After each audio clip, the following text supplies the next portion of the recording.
निबोधत।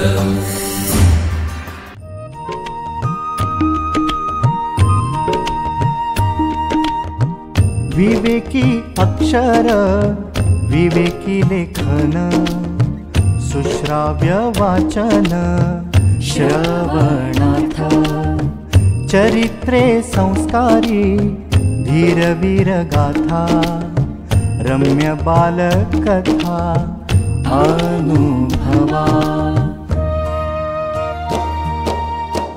अमृताचे शब्द थोर आणि सान सगळ्यांचे कान आनंदावे चालता बोलता ऐकावे पहावे ज्ञानी होत जावे सहजची।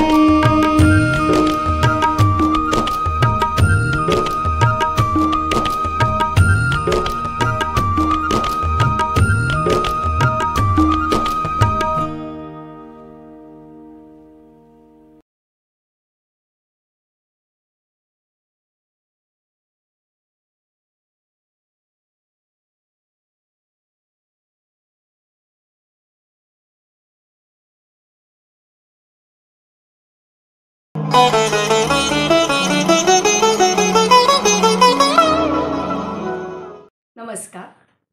स्वामी विवेकानंद केंद्र कन्याकुमारी मराठी प्रकाशन विभाग पुणे यांच्यातर्फे मी सौ शीतल कानिटकर आज स्त्री शिक्षण स्वामी विवेकानंदांचे विचार या पुस्तकातील काही उतारे वाचून दाखवणारे। लेखिका आहेत डॉक्टर सुरुची पांडे। महिला दिनाच्या औचित्य साधून हे विचार तुमच्याशी शेअर करणं मला वाटतं खचितच उचित ठरेल। खरा शाक्त कोण हे तुम्हाला ठाऊक आहे? ईश्वर म्हणजे समग्र विश्वामध्ये व्याप्त अशी महाशक्ती होय आणि हीच महाशक्ती साऱ्या स्त्री जातीच्या रूपानं प्रकट झाली आहे असं जो जाणतो तो खरा शाक्त होय। कन्यापयेवं पालनीया शिक्षणीया अतियत्नतः। कन्येचं देखील मुलाप्रमाणेच काळजीपूर्वक पालन आणि शिक्षण झालं पाहिजे असं मनुनी सांगितलं नाही काय? ज्याप्रमाणे 30वं वर्ष लागेपर्यंत मुलांनी ब्रह्मचर्य पाळून विद्याभ्यास करावयाचा असतो त्याप्रमाणे मुलींनी देखील केले पाहिजे। पालकांनी हे कर्तव्य पार पाडावयास हवे। पण आम्ही प्रत्यक्षात काय करतो? आपल्या स्त्रियांची उन्नती तुम्ही करू शकता काय? तसे कराल तरच तुमच्या उन्नतीची आशा आहे, नाहीतर सध्या तुम्ही जसे मागासलेले आहात तसे शेवटपर्यंत राहाल। स्वामी विवेकानंदांच्या सहवासात या पुस्तकात स्वामीजी म्हणतात, स्त्री पुरुषात या देशात एवढा भेद का केला गेलाय काही कळत नाही। वेदांत शास्त्र तर सांगते की एकच चित सत्ता सर्वानुभूती विराजमान आहे। स्त्रियांची तुम्ही नुसती निंदा करता, पण त्यांच्या उन्नतीसाठी तुम्ही काय केले सांगा पाहू। स्मृती वगैरे लिहून नियमांनी अगदी जखडून टाकून या देशातील पुरुषांनी त्यांना केवळ प्रजोत्पादक यंत्र करून ठेवले। जगदंबेच्या साक्षात प्रतिमाच अशा या स्त्रियांची उन्नती केल्याखेरीज का काही गत्यंतर आहे? परब्रह्म तत्वात लिंगभेद नाही। तू मीच्या द्वैतभूमीवरच आपल्याला हा लिंगभेद आढळून येतो आणि मन जितकं अंतर्मुख होतं तितका तितका हा भेदबोध लोप पावत जातो। अखेर मन जेव्हा अखंड एकरस ब्रह्मतत्वात लीन होते तेव्हा मग हा पुरुष ही स्त्री असली जाणीव अजिबात शिल्लक राहत नाही। ही गोष्ट ठाकूरांच्या ठाई आम्ही प्रत्यक्ष आमच्या डोळ्यांनी पाहिली आहे।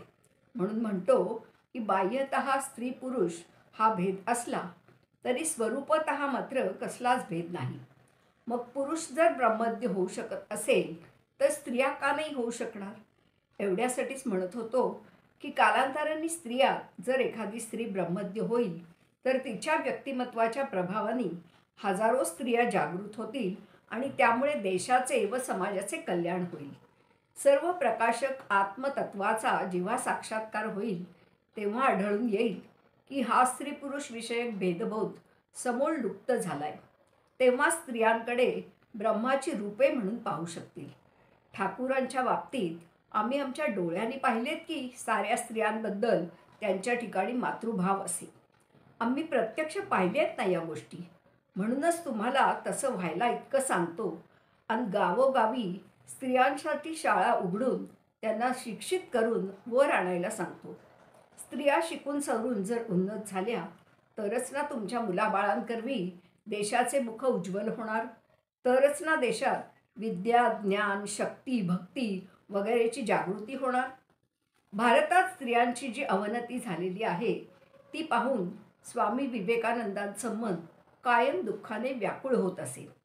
1897 सालात मार्च एप्रिलच्या सुमारास आपल्या एका शिष्याशी बोलताना स्वामीजी म्हणाले, तुमच्या या देशात स्त्रियांच्या शिक्षणासाठी काहीच प्रयत्न होत नाही.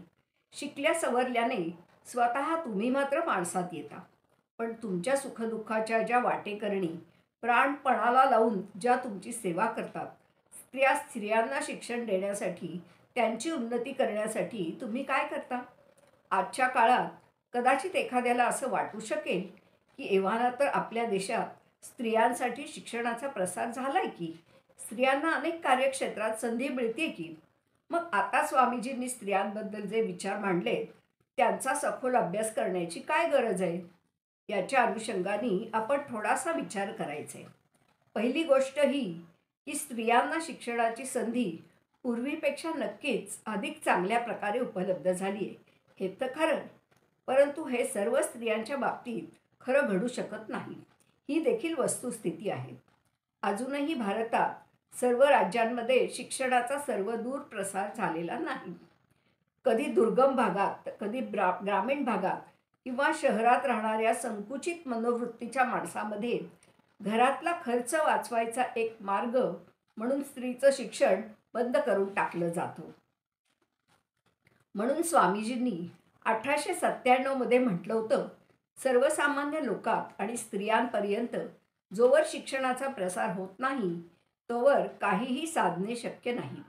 आज पाहावे तर तुम्ही स्त्रियांना कामं करणारी यंत्र करून ठेवले. शिक्षणाने साऱ्याच बाबतीत डोळसपणा यायला हवा. स्त्रियांनी शिक्षण घेऊन म्हणजे केवळ अक्षर ओळख करून घेऊन थांबू नये, तर पुढे या स्त्रियांनी अन्य मुलींना शिकवण्याची जबाबदारी घ्यावी, असे विचार स्वामीजींनी मांडले आहेत. आधुनिक विज्ञान आणि आदर्श चारित्र्य घडवणारे शिक्षण मुलींना मिळावयास हवे, असं ते म्हणत. 1895 मध्ये 21 जानेवारी रोजी ब्रुकलिन स्टँडर्ड युनियन येथे दिलेल्या व्याख्यानात स्वामीजींनी आवर्जून वैदिक काळातील स्त्रीचा उल्लेख केला. भारतात स्त्रियांनी पुरोहिता म्हणून काम करण्याची प्रथा प्राचीन काळापासून असल्याचं त्यांनी सांगितलं. सगुण ईश्वराचं रूप म्हणजे स्त्री आहे, असे स्वामीजींचे शब्द होते.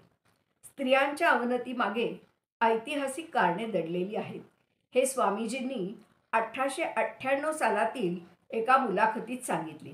त्यात स्वामीजी आणखी एक महत्त्वाचा मुद्दा मांडताना असं म्हणतात, आपल्या देशात स्त्रियांना जे स्थान आहे ते समाधानकारक मुळीच नाही. पण स्त्रियांच्या बाबतीत हस्तक्षेप करण्याचा आपला अधिकार फक्त त्यांना शिक्षण देण्यापुरता आहे.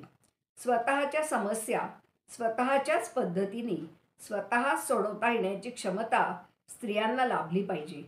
त्यांच्याकरता म्हणून दुसरा कोणी ते कार्य करू शकत नाही आणि कोणी ते करूही नये. जगातल्या कोणत्याही स्त्रियां इतक्याच योग्यतेने भारतीय स्त्रियाही ते कार्य करू शकतील.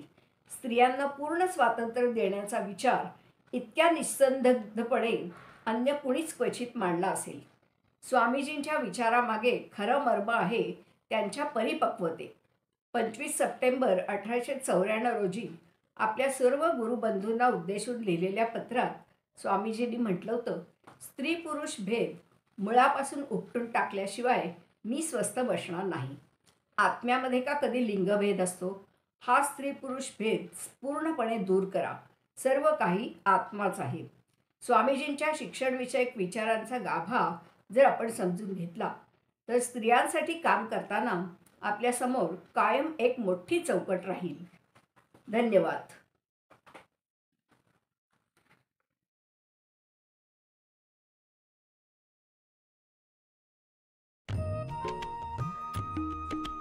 विवेकानंद केंद्र मराठी प्रकाशन विभाग म्हणजेच MPRV गेली 35 वर्षे संस्कारक्षम आणि राष्ट्रजागरणपर पुस्तकांच्या प्रकाशन व्यवसायात. 135 हून अधिक पुस्तके, 10 लाखांहून अधिक प्रतींची एकूण विक्री, कार्यकर्त्यांना उपयोगी पडेल अशा माहितीची विवेकशलाका आणि केंद्राच्या देशभरातील कार्याचा परिचय करून देणारी कार्यदर्शिका. संपर्क अश्विनी हाईट्स, पहिला मजला, ग्राहक पेठेजवळ, टिळक रोड, पुणे 30. संपर्क क्रमांक 9881061686.